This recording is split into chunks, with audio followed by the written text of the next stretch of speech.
Welcome to Tenor Tech, where I solve the problems you didn't even know you had. You start by installing Zedge and granting photos access. This matters because you will save the live asset to your camera roll. Once done, open Zedge and search for a live wallpaper or live photo. Choose a clear short clip, ideally 3-6 seconds. You must tap the download or save button and then choose Save as Live Photo if available. Make sure the app confirms the file is in Photos.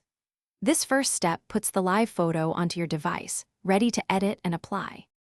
Next, open Photos and find the saved live photo. You need to confirm it's marked live at the top.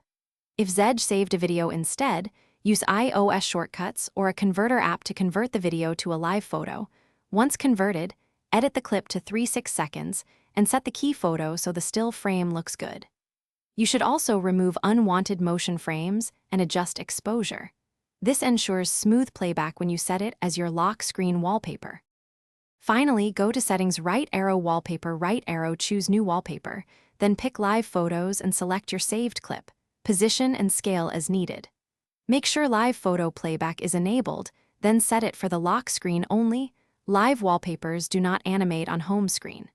Tap and hold the lock screen to test playback.